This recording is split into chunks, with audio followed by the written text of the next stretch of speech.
नमस्कार दोस्तों, आज के वीडियो लेक्चर में आपका स्वागत है।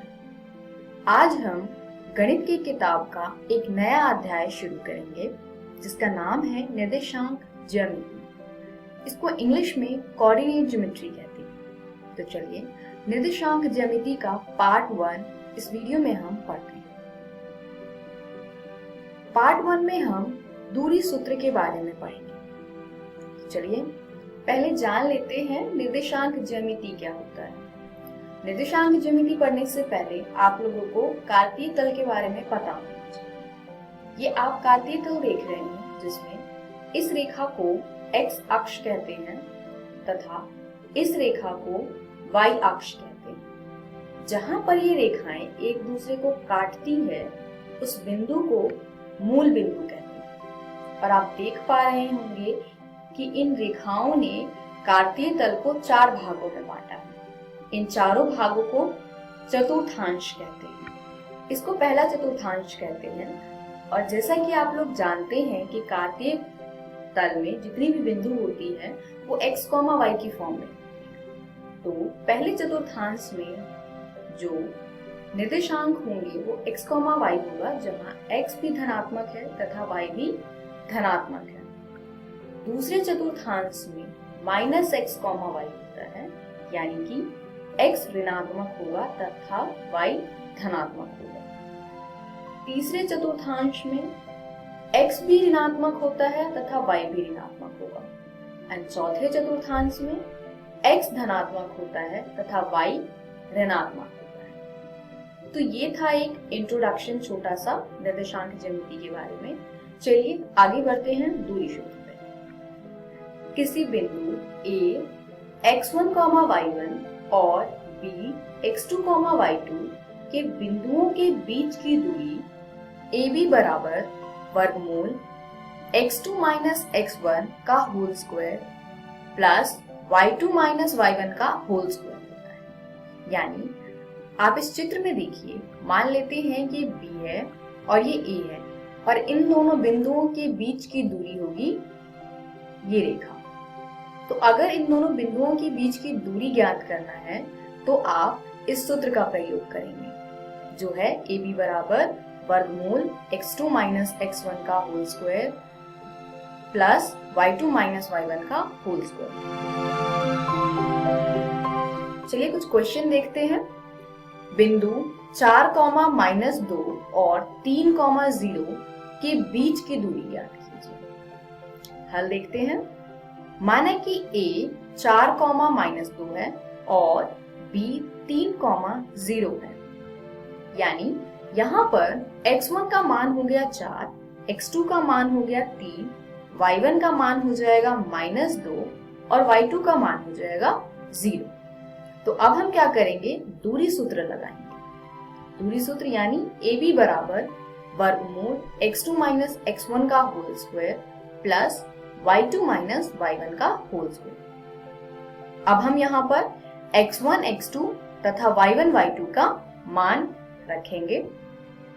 तो ये आ जाएगा वर्गमूल 3 - 4 का होल स्क्वायर प्लस 0 - -2 का होल स्क्वायर। इसको आगे हल कीजिए। 3 - 4 होगा माइनस का 1 तथा 0 - -2 हो जाएगा 2। यानी हमें प्राप्त होगा वर्गमूल -1 का होल स्क्वायर प्लस 2 का होल स्क्वायर। इसको आगे हल करेंगे तो ये आएगा वर्गमूल 1 + 4 यानी वर्गमूल 5। तो इस प्रकार हमने दोनों दिए हुए बिंदुओं के बीच की दूरी ज्ञात कर ली है और वो दूरी है वर्गमूल 5। चलिए अगला प्रश्न देखते हैं। बिंदु -5, -2 और 0, 0 के बीच की दूरी ज्ञात कीजिए। इस स्थिति में मान लेते हैं A है -5, -2 और बिंदु B है 0, 0। यानी यहाँ पर x1 बराबर आएगा -5, x2 बराबर 0, y1 बराबर -2 और y2 बराबर 0। अब हम फिर से यहाँ पर दूरी सूत्र लगाएंगे। यानी दोनों बिंदुओं AB के बीच की दूरी होगी वर्गमूल x2 - x1 whole square plus y2 - y1 whole square. अब यहाँ पे हम फिर से क्या करेंगे, x1, x2, y1 और y2 के मान को प्रतिस्थापित करेंगे। ये आ जाएगा वर्गमूल 0 माइनस -5 का होल स्क्वायर प्लस 0 माइनस -2 का होल स्क्वायर। अब 0 के आगे माइनस -5 है तो माइनस माइनस प्लस हो जाएगा, और इसी प्रकार 0 माइनस -2 भी माइनस माइनस प्लस होकर के 0 प्लस 2 हो जाएगा, यानी ये आएगा वर्गमूल 5 स्क्वायर प्लस 2 स्क्वायर, यानी वर्गमूल 25 प्लस 4 यानी कि वर्गमूल 29। चलिए अगला प्रश्न देखते हैं। क्या बिंदु 3, 2, -2, -3 और 2, 3 एक त्रिभुज बनाते हैं? यदि हाँ, तो बताइए कि किस प्रकार का त्रिभुज बनता है। अब आप देख रहे हैं इस प्रश्न में 3 बिंदु दिए हुए हैं। आपको ये बताना है कि क्या ये तीनों बिंदुओं को हम जोड़ें तो ये एक त्रिभुज बनेगा या नहीं। तो चलिए देखते हैं इसको किस प्रकार हल करेंगे हम। माना कि P बिंदु है 3, 2, Q बिंदु है -2, -3 और R बिंदु है 2, 3। हमें ये देखना है कि क्या PQR एक त्रिभुज है। इसके लिए हम क्या करेंगे, इसके लिए हम दूरी निकालेंगे PQ का, QR का और PR का। इसके लिए हम दूरी सूत्र का प्रयोग करेंगे। तो चलिए पहले निकालते हैं PQ की दूरी। इसमें भी हम सूत्र वही लगाएंगे, वर्गमूल यानी square root of x2 minus x1 whole square plus y2 minus y1 whole square. अब PQ के अकॉर्डिंग यहाँ पर हम मान को प्रतिस्थापित करेंगे। तो P तथा Q के निर्देशांक को अगर हम यहाँ पर प्रतिस्थापित करेंगे तो हमें प्राप्त होगा वर्गमूल -2 -3 whole square plus -3 -2 whole square, यानी वर्गमूल -5 whole square plus -5 whole square. आगे हल करने पर प्राप्त होगा वर्गमूल 25 प्लस 25 यानी वर्गमूल 50।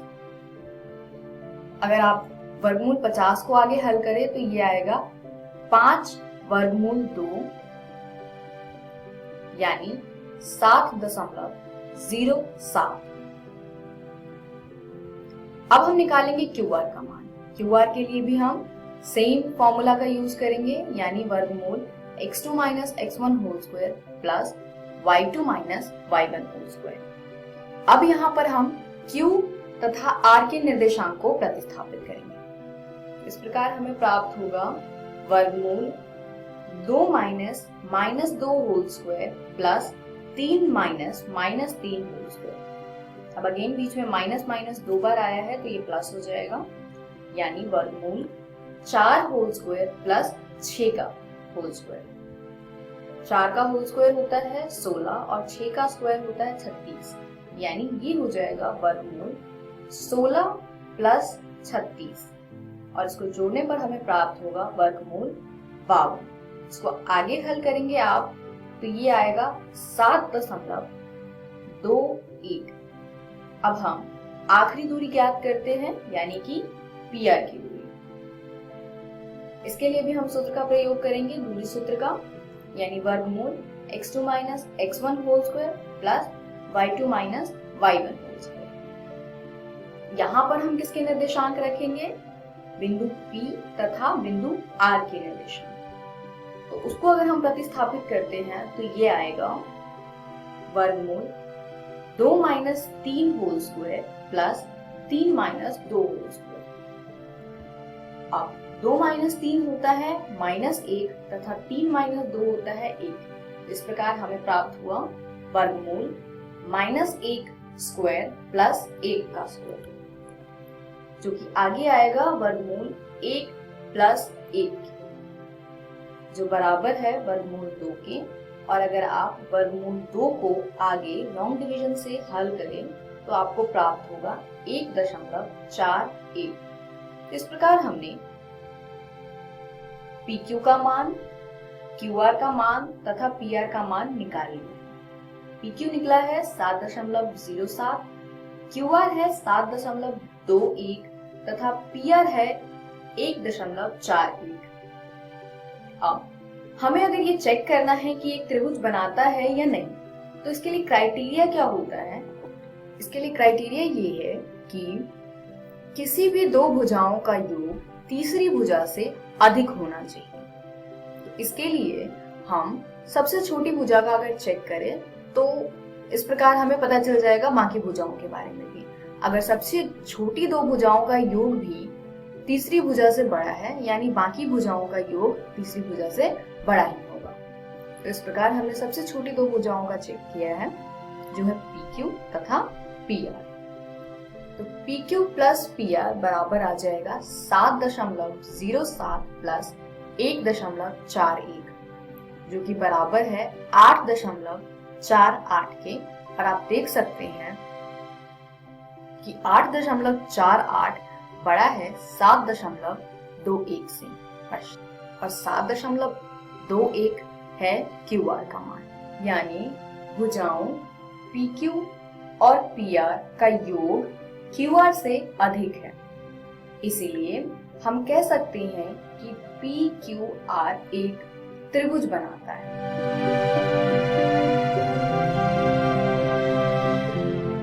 अब देखते हैं कि ये किस प्रकार का त्रिभुज बनाता है। तो इसके लिए हमने PQ, QR और PR का मान लिख लिया है। फिर से PQ है वर्गमूल 50, QR है वर्गमूल 52 तथा PR है वर्गमूल 2। साथ ही यहाँ पर PQ का वर्ग जमा PR का वर्ग बराबर है वर्गमूल 50 का वर्ग जमा वर्गमूल 2 का वर्ग, जो कि बराबर हो जाएगा 50 जमा 2 के, यानी कि 52 के। और 52 किसके बराबर है? QR के वर्ग के, क्योंकि QR किसके बराबर है? QR बराबर है वर्गमूल 52 के, यानी 52 बराबर हो जाएगा QR के वर्ग के। तो यहाँ पर हमें प्राप्त होता है PQ वर्ग जमा PR वर्ग बराबर QR वर्ग के। तो अगर आपको ये सूत्र याद हो तो ये पाइथागोरस प्रमेय का सूत्र है, यानी पाइथागोरस प्रमेय के विलोम से हमें ज्ञात होता है कि कोण P जो है वो 90 डिग्री है। इसीलिए PQR एक समकोण त्रिभुज है। इसी के साथ आज का पाठ खत्म होता है। इस वीडियो में हमने सीखा दूरी सूत्र, जो है वर्गमूल x2 minus x1 whole square plus y2 minus y0 whole square. अगली वीडियो में हम विभाजन सूत्र करेंगे। इसको इंग्लिश में सेक्शन फॉर्मूला कहते हैं और दूरी सूत्र को इंग्लिश में डिस्टेंस फॉर्मूला कहते हैं। धन्यवाद।